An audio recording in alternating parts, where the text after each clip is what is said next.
best friends, welcome back to my channel. If you're new here, hello, my name is Sin, or you can call me Ayani, and I make wigs. So I have a video called how to make a frontal wig and how to make a closure wig, right?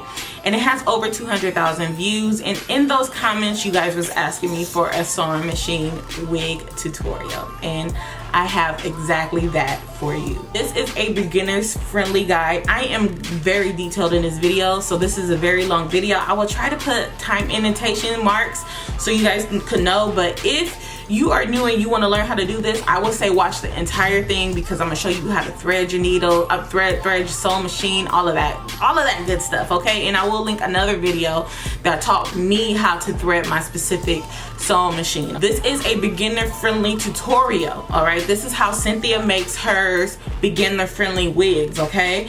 This is how I make my YouTube wigs, all right? Super quick, super easy, get it out the way, because most of the time I have a lot of wigs to make, okay? So when it comes to my wigs that I sell, they're a bit neater than this, but other than that, these are very sturdy wigs and all of that, all right? If you make your wigs totally different, then that's kudos for you, but this is how I make my wigs, okay? So I hope you guys enjoyed this video. It's two videos, one video of me showing you guys how I make the wig, and then another one of you guys how I installed the wig, okay? I hope you guys enjoyed this video. If you have any questions, leave them down below. Everything that I use in this video will be in the description box.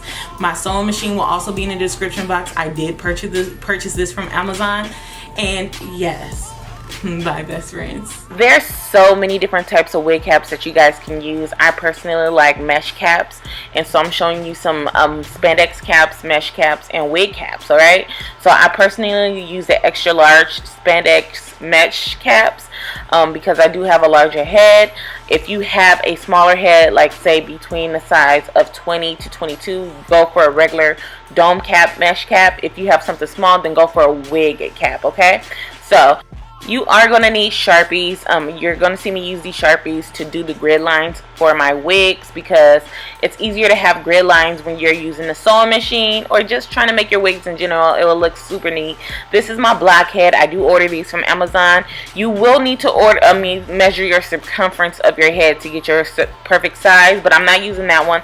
I'm using the one that's on the wig stand to show you guys during this tutorial. And this is my baby. This is my heavy duty singer, okay, with my nylon thread, and I'm going to show you guys how to thread and everything with this particular sewing machine throughout the video.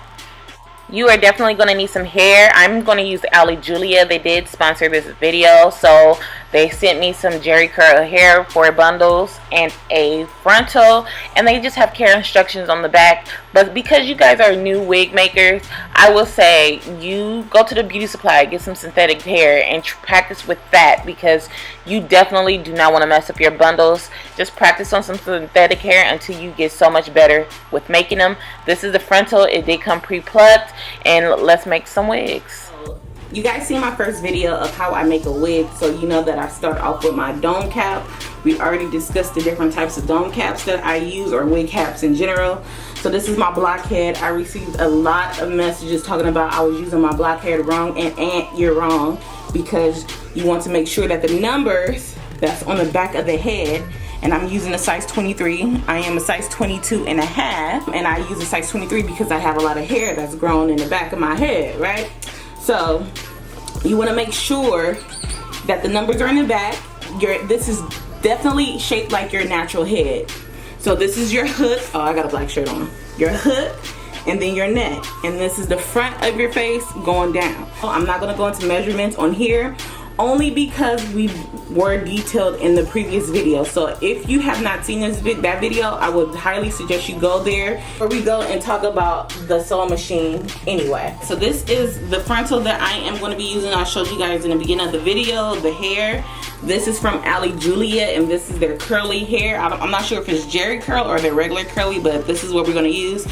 So this is a 13 by 4, so 13 inches across, 4 inches down, okay? That's why they say 13 by 4. So if you already know your measurements, you will know that since this is a 13 by 4, you want to put it 4 inches on your hairline, But you guys know I like a seam allowance, especially because of my hair type or my hairline type. I like to pull it down an inch before the actual wig cap. And again, you can find that information on the first video. I will leave that down in the description box, okay? When you get to this point, you can either break this down and get it out your way, or you can outline it and then do your grids, your blueprint for your tracks, okay? I personally now like to remove this because it gets in my way when I'm sewing, and I sew faster, and I like to sew smarter, not harder. So what I like to do is take my Sharpie. This is just a silver metallic Sharpie, and I am going to outline where my frontal is sitting.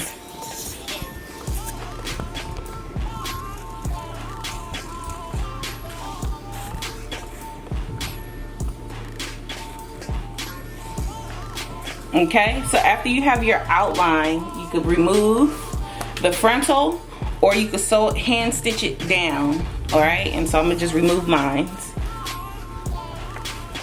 and we're gonna apply it at the end of this tutorial. All right, I know I look crusty, but it's okay because we're gonna get it together. So I did get a lot of questions about, you know, do you supposed to sew through the elastic band? And because I'm using a sewing machine, I am going to sew through the elastic band. When you saw me do my first how to make a wig videos, I sewed through the elastic band, and I'm going to say it does not matter. And the reason why it does not matter to me is because of the way that the elastic is going. You want to make sure that when you're sewing not the direction that the elastic is pulling. So if it's pulling side by side, you could sew, you know, going the opposite way. So when you have your elastic band and it sits on your head, you don't want to sew the way that it's going. So for example, if I was to sew and you see where my grid lines are going, I never want to sew going along the line of the elastic band. You want to go sew going towards out of the elastic band, okay? Because you want to keep that stretch in it, because if you sew the other way, it's going to constrict it from moving and fitting on different head shapes and your head size, okay? So no, it does not matter if you are sewing on the band, because if you make your wig right and you do the steps that I'm telling you to do, your wig is going to fit regardless, okay? I'm gonna make a line right behind the frontal line, because this is gonna make the entire wig look a bit neater after your finished product, okay? So this is just gonna be like the seam line that's gonna connect the frontal to the actual wig. So I'm gonna just make another line, and I won't sew when I'm sewing, I won't go past this line.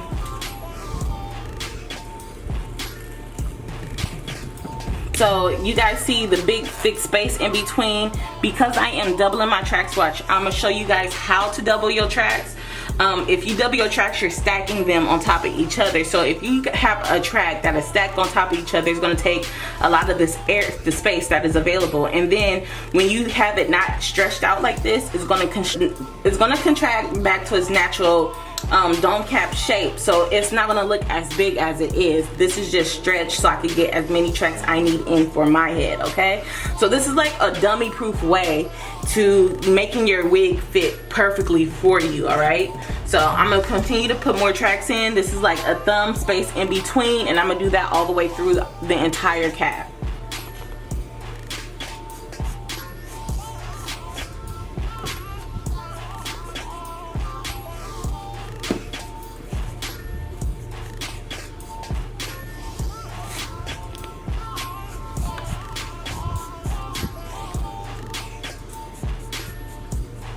And like I said, if you are not comfortable and you do not know how much hair to use, do one track at a time. Draw your line, put the weft on it, sew the weft down, put it on your mannequin head, and then you can decipher how many times you're gonna, you know, put a weft down on your blockhead.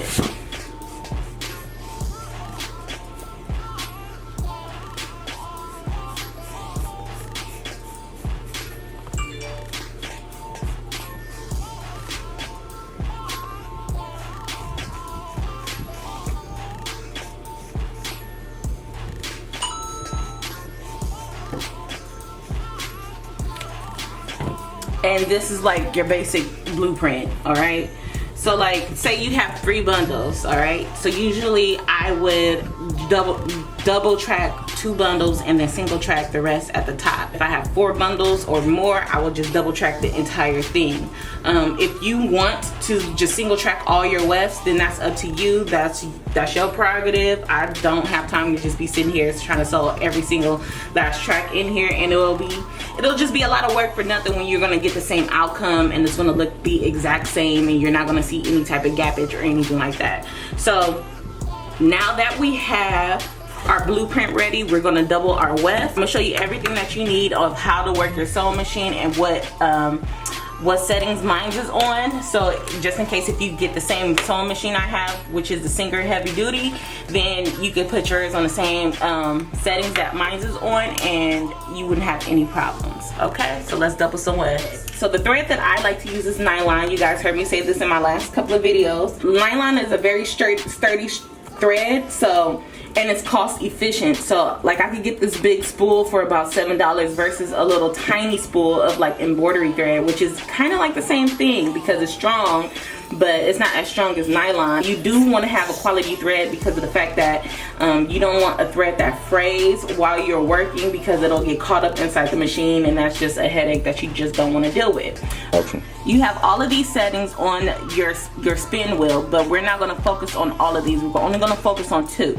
So this right here is the zigzag stitch. You can use this one, and this one right here is a straight stitch. You can use this one. You don't have to worry about any of these on your sewing machine while you're making a wig. Up here is the length between each stitch, which is on 3 on my machine. Up here is the width that's in between each stitch, and it's at 3 as well. The needle position is at 0, and the tension is at 4. As far as my holder, this was actually too short and I couldn't take this off because I didn't want to break it. So all I did was tape a makeup brush on it so I could hold it, because when I didn't have it, it would just pop off and it was annoying. And this right here is your manual lever that moves your needle up and down. And on the side right here is your on and off switch. This is your plug for your foot pedal. So you plug it in right here. My foot pedal is right here on the floor. My foot pedal is right here on the floor. I like to put it in the corner because it's easy. It's kind of like driving. Like, you're gonna hear me referencing that a lot because you always want to stay in between the lines when you're driving, but in this case you want to stay on the line when you're sewing, right? And your pedal determines the speed of how fast your sewing machine goes. So it's super easy. If you know how to drive, you could definitely handle this, okay? So this is the reverse stitch a lot when making a wig because you want to secure your tracks on your wig and you don't want it to come off.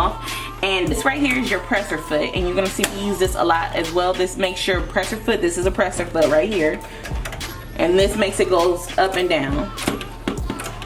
All right, so that is about it, and I'm gonna show you guys how to thread it, and we're gonna do the bobbin, and then we're gonna go into the actual doubling the wefts and making a wig. I know this is a long video, but I just feel like this is necessary for you guys to learn, especially if you've never worked with a sewing machine. You definitely want to know how to thread your sewing machine, how to work the bobbins, how to thread your bobbins, and things of that nature, okay? So what I'm going to do is I'm going to pull the thread out of my sewing machine, and then I'm going to show you guys how to rethread it.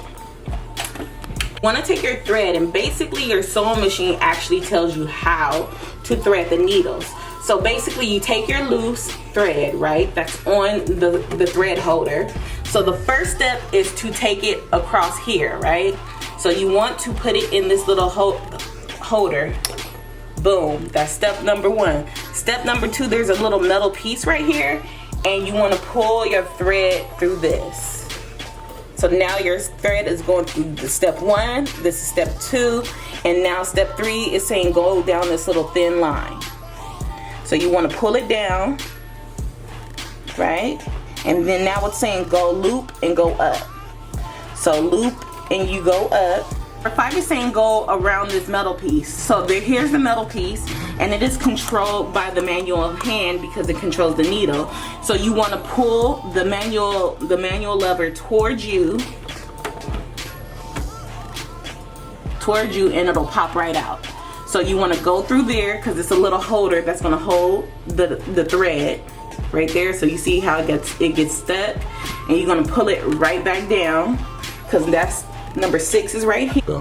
So number 6 is saying go down and go through this little hole right here, because it's a metal piece. So you want to go down and angle it to the side, and you want to pull it through. And so now it's stuck right here. And now it's another one, but it's a little finer than that. So you want to hold it by the string, and then you want to pull it through, and it'll hold it that way. And from this point on, you just want to thread it into the needle. Action. So this is called a bobbin. So the bobbin goes into this little compartment right here, and it has this little top to protect it, okay?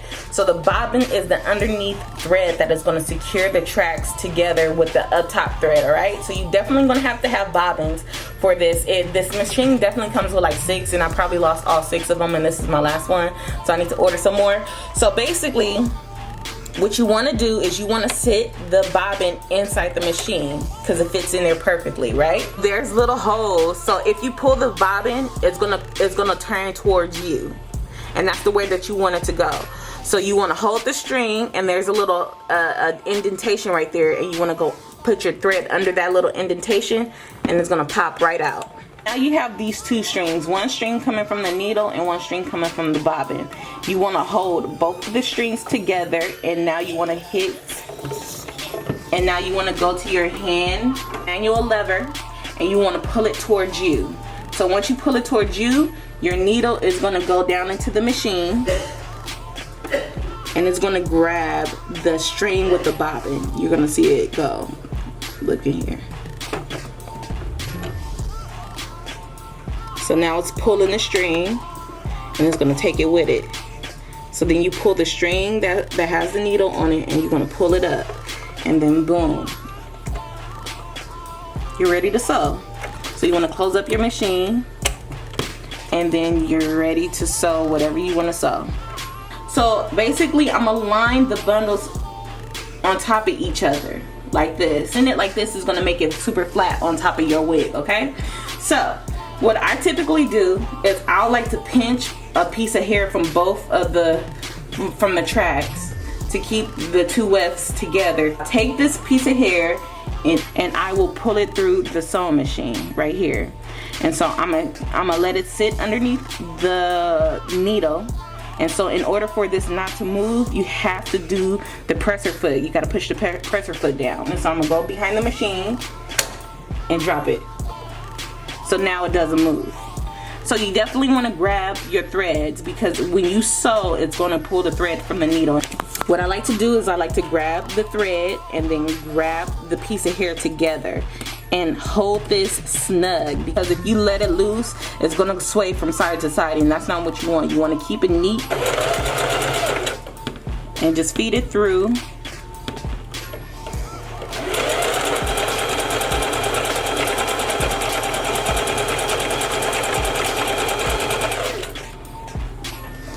And if you have to, you know, maneuver the tracks, move hair out the way, that's fine. You stop, get your weft back together, and then you start sewing again.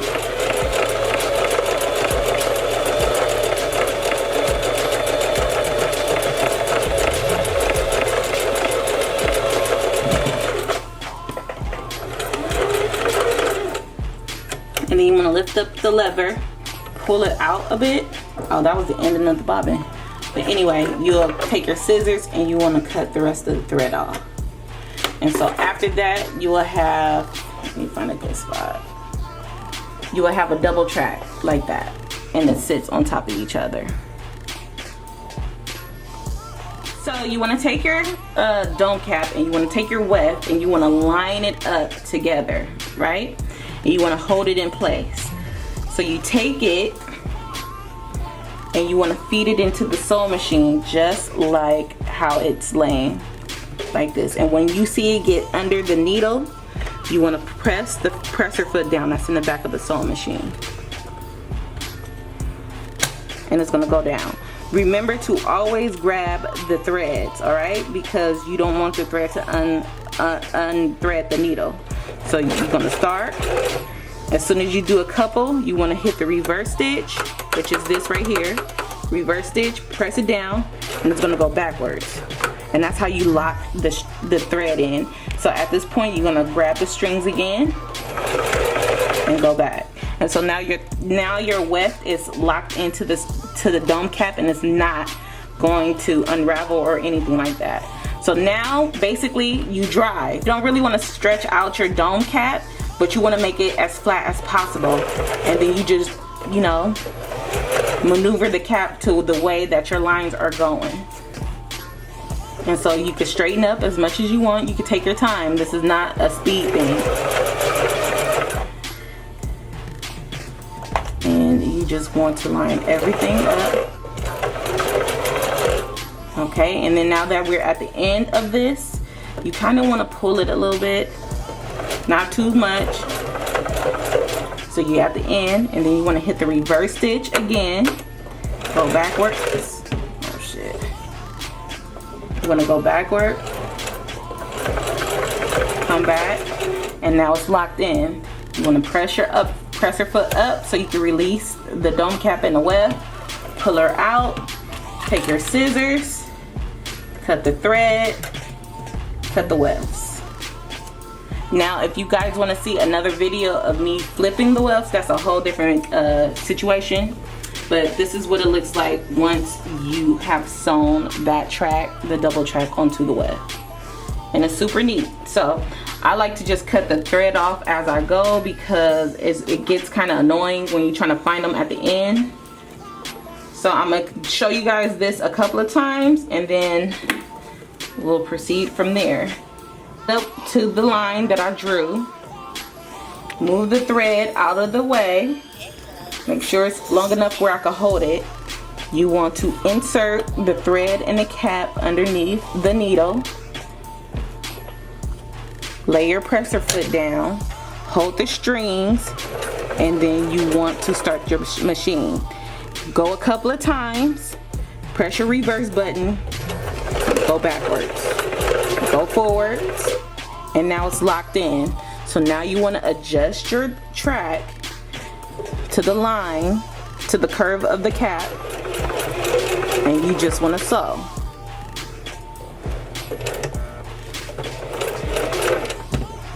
Put this closer in front of me.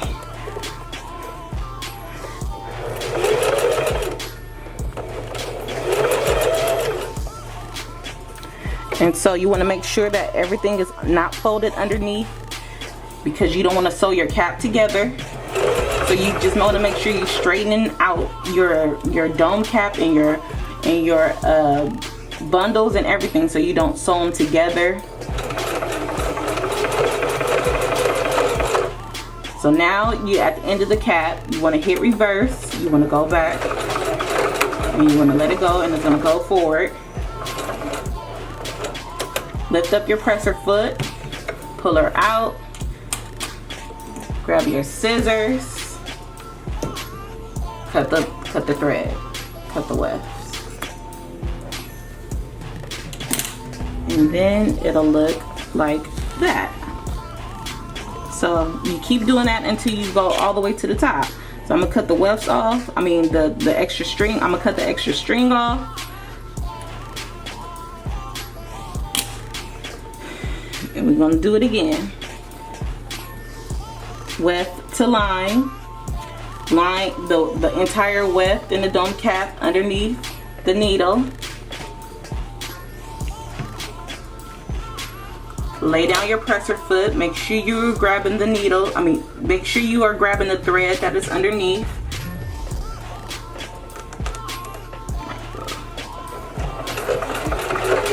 Do a couple of stitches. Go backwards to lock it in. Straighten out your cap and your weft to make it go to the shape of your cap.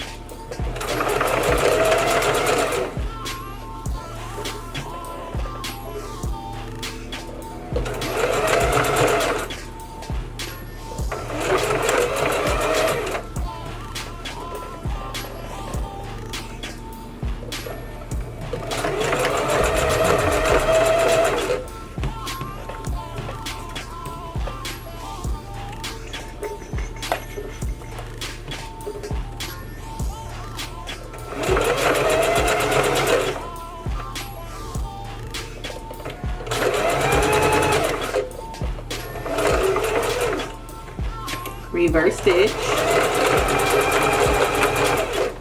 lift it up, and if the needle is inside the machine, you want to go to your hand lever, your manual hand lever, and turn it towards you, and it'll pull the needle out of the material. And you're able to pull it out, cut the thread, cut the weft.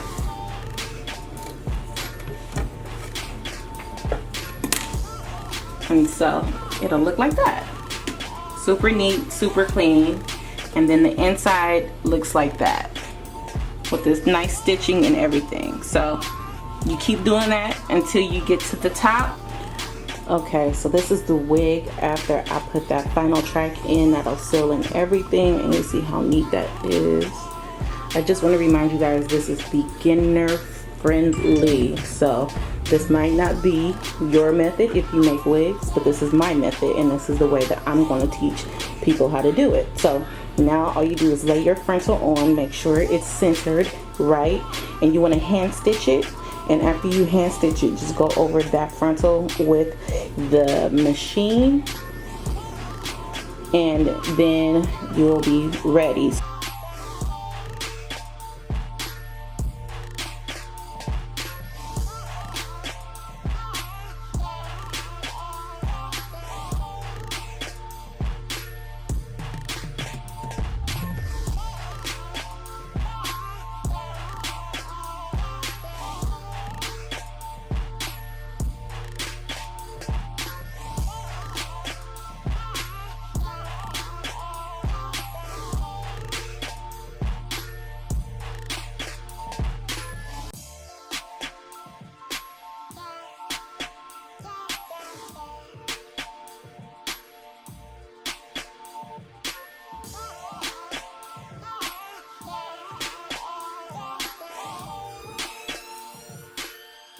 So this is what the wig looks like after I put it through the sewing machine, after I hand stitched the frontal on.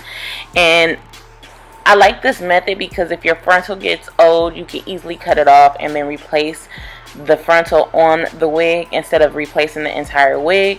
So I'm gonna just go in and cut off the extra fabric that's underneath the wig, and I'm gonna show you what the neatness of the wig looks like. And if you guys want to see how I customize this wig, then watch the next video that's going to come up next.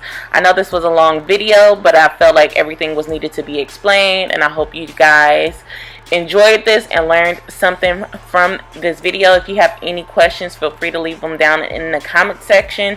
You know I will be down there answering all the questions that I can. And until next time, bye best friends.